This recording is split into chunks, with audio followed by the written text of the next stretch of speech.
ओम साई राम जी, प्रणाम है आप सबको। आप सबके हृदय में बसे हुए परमेश्वर को भी मेरा कोटि कोटि प्रणाम है।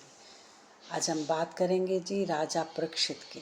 राजा परीक्षित ने किसी राजा महाराजा से पूछा, मतलब किसी पंडित से पूछा कि हमें कब दान करना चाहिए और दान किससे करना चाहिए।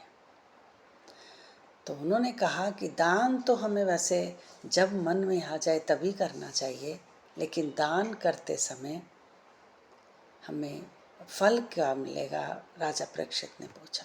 कहते जब हम उत्तरायण और दक्षिणायन में जब हम दान देते हैं तो हमें उसका फल ज़्यादा मिलता है, लेकिन जब हम अक्षय तृतीया में भी दान देते हैं तो वो उसका भी फल हमें बहुत अच्छे से प्राप्त हो जाता है। और कहते और कब कब हमें दान देना चाहिए। कहते दान हमें जैसे किसी का जन्मदिन है तब भी हम दान करें, उसका हमें फल मिलता है। जब किसी की मृत्यु हो जाती है तब भी हमें दान करें, तब भी वो हमें बहुत सारा फल देकर जाता है। दान हमें उस व्यक्ति को करना चाहिए जिसे उसकी खास ज़रूरत है। आप ये ना हो कि ऐसे व्यक्ति को दान दे दें जो आपके उस धन को, उस सामान को किसी गलत जगह पर इस्तेमाल करे, उसका फिर आपको पाप लगता है। जैसे मानो हमने किसी एक ऐसे व्यक्ति को दान दे दिया, वो रात को शराब पीकर अपने परिवार को मारता है, तो जितना दंड उन्हें मिलता है उससे कई गुना दंड वो आपको मिलेगा। तो इसलिए कहते हैं दान कब करना चाहिए। दान करने की सबसे बड़ी और उत्तम कला ये है कि आप बच्चों के जन्मदिन पे, अपने जन्मदिन पर आप उसे दान दें, जिससे कि आपको उसका अधिक फल प्राप्त होगा। और इसके बाद उन्होंने कहा कि क्या कभी, राजा परीक्षित ने उनसे पूछा कि क्या कभी किसी पशु को भी प्रभु ने दर्शन दिए हैं। उन्होंने कहा हाँ, मुझे प्रभु ने भी, मतलब हाँ, किसी पशु को भी प्रभु ने दर्शन दिए हैं। कहते ऐसा भी होता है। कहते बिल्कुल ऐसा भी होता है। उन्होंने कहा कि ऐसा कौन है जिसे प्रभु ने दर्शन दिए। उन्होंने कहा कि एक गजेंद्र नाम का हाथी था। वो एक नदी के किनारे आता और रोज वहाँ आकर अपने परिवार के साथ क्रीड़ा करता था, खेलता था।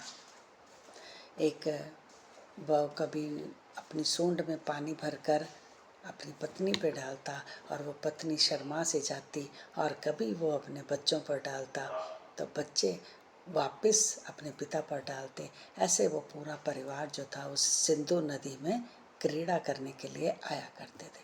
अब वो हाथी जो था वो सोचता था कि एक सुंदर सा हाथी था वाइट कलर का, और वो ये सोचता था कि मेरे जैसा कोई शक्तिशाली जानवर इस धरती पर है ही नहीं। कहते उसकी एक सूंघ से भी शेर डर जाता था। जब वो सूंघ लेता था उसमें इतनी पावर थी कि अगर उसको किसी की खुशबू आ जाती थी कि हाथी आ गया है गजेंद्र, तो शेर भी डर जाता था। अब वो एक ग्रास आ गया उस सिंधु नदी में। ग्रास तो था पानी, पानी का पशु, पक्षी, पशु था वहाँ का, पानी का। वो वहाँ बलवान था। अब हाथी पानी में बलवान नहीं हो सकता, उसकी शक्ति पानी में जाकर क्षीण हो गई। अब ग्रास ने क्या किया, ग्रास कौन है, मगरमच्छ, उसने उसके पैरों को पकड़ लिया। अब ग्रास कौन है, काल। सबसे पहले वह हमारे पैरों को ही पकड़ता है। हमें लगता है मेरे पैर दर्द कर रहे हैं, मेरी टांगें दर्द कर रही, मेरी घुटने नहीं चल रहे हैं। भाई हमें काल ने जकड़ लिया है। कब हमारी आवाज़ आ जाएगी हमें नहीं पता, कितने समय तक हमें इस धरती पर रहना।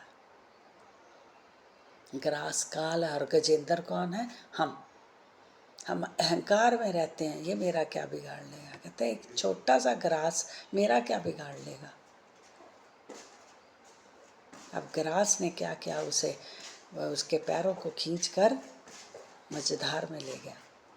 अब जब वो मझधार में लेकर गया तो उसने क्या किया, वहाँ हाथी कांपने लगा कि मैं तो अब इस दुनिया में नहीं रहूँगा। उसने क्या कहा, वो अपनी पत्नी को आवाज़ लगा रहा था कि मुझे बचा लो।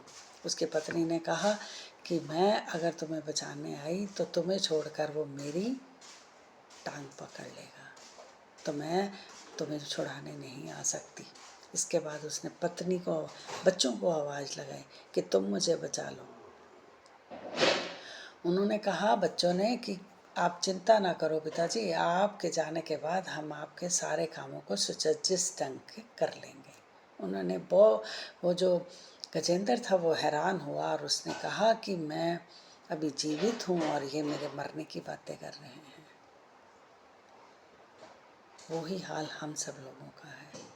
अब ग्रास ने उसे पकड़ लिया। ग्रास मीन्स काल। अब हम क्या करते हैं, हम आवाज़ लगाते हैं अपने बच्चों को, अपने पत्नी को, अपनी माँ को, अपने बाप को, लेकिन कोई सहाय नहीं। अब जब उसने देखा कि कोई मेरी सहायता करने के लिए नहीं आया, तो उसने आवाज़ लगाई, ओ परम पिता परमेश्वर, मेरी ओर देखो, द्वारकाधीश मेरी रक्षा करो, मुझे बचा लो। अब वहाँ से द्वारकाधीश उस गजानन की आवाज़ को सुनने के लिए दौड़े कि किसी ने मुझे पुकारा है, और उन्होंने उसे दर्शन देकर बचाया। तो हम रहते जीवन उस परमपिता परमेश्वर को याद करें, उसकी ओर चलें, तो ये ग्रास, देखिए आना तो है ये ग्रास रूपी काल हमें छोड़कर जाएगा नहीं, क्योंकि ये मृत्यु लोक है। यहाँ तो आए हैं तो जाना ही पड़ेगा।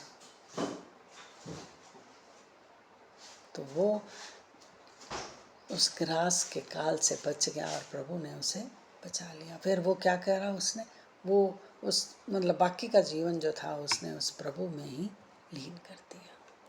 तो हमें भी इस कहानी से ये शिक्षा लेनी चाहिए कि ग्रास रूपी मगरमच्छ हमें कभी भी आकर पकड़ सकता है। काल हमारे सिर के ऊपर बैठा है, इसे ध्यान रखें और पूरा दिन उसमें सिमरन काम करते हुए भी पूरी योग्यता के साथ उस प्रभु का स्मरण करते रहें, जिससे कि हमें जब हमारे सिर पर काल आए तो प्रभु हमें लेने के लिए आए, ना कि हम। प्रणाम करते हैं जी आपको, और नई किसी सुंदर से एपिसोड के साथ आपको कल फिर मिलते हैं। ओम साईं राम।